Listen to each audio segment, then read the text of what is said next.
Jangan banyak cakap dengan saya. Pusing-pusing. Benda dah salah. Dah habis cakap, diam. Assalamualaikum. Siapa ni? Owner you? Kerja? Ya. Dah lama dah kita berhati kedai ni? Baru tadi macam Azam datang. Baru 1 jam? Ya ke 1 jam? Kedai lain. Saya pusing sini banyak kali tau. Saya ada tadi. Ya. Tapi dia duduk kaunter, dia bagi duit.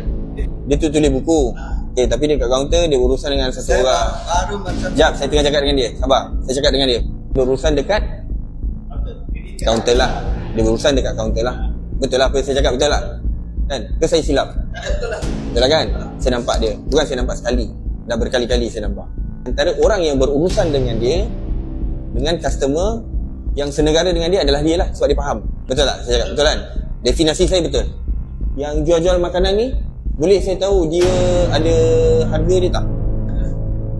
Tengok, awak pun tanya dia. So sekarang siapa yang ni? Kalau saya ada, saya ambil duit, saya simpan, saya beli. Tapi dia yang tahu harga. Nampak tak? Sabar, saya bercakap dengan dia. Bila saya bercakap dengan dia, you diam sekejap.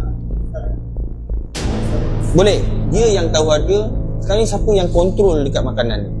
Dia lah, sebab dia tahu harga. Betul lah kan? Maknanya pemahaman saya, pemerhatian saya, dia punya siasatan tadi saya tengok, memang dia lah. Okay, you cakap you 1 jam, tapi you tahu banyak barang. Tak, mana mungkin? Tak tahu apa-apa. Hari ini baru datang. Tapi awak cakap dia tahu harga. Siapa yang jaga dapur? Dekat dapur, siapa punya urusan dapur? Mai sini, siapa yang jaga dapur? Hey, mai sini. Saya tak. Jangan banyak cakap dengan saya. Jangan nak pusing-pusing. Benda dah salah. Ni minyak, you beli botol ke you beli paket? Botol. Taruh paket.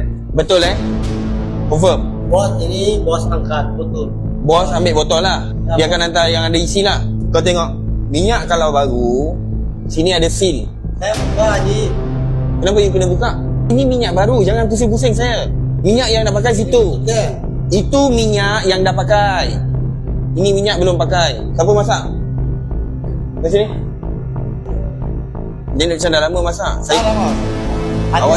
Awak jangan tak. Saya ni bekas chef tau. Saya tahu. Awak gelak-gelak saya betul-betul. Ni apa? Ni lain-lain buat apa ni? Tulis tak ada harga. Buat open house ke apa ni? Make kita balik raya. Ni kira menu open house lah. Depan? Macam mana kira? Saya punya soalan, macam mana kira? Berapa ringgit? RM2.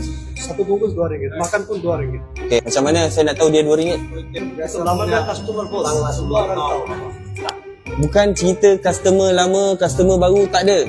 Macam mana dia lama pun, hidup dia dah berabad lama ke, harga kena letak. Macam mana niaga tak ikut undang-undang? Yang ni saya ambil tindakan lah. Ni barang buat rumah pun ada ni. Tak tahu lah. Ni agaknya ni dia kacau lauk kot. Hentikan diri, hapuskan penderhakan.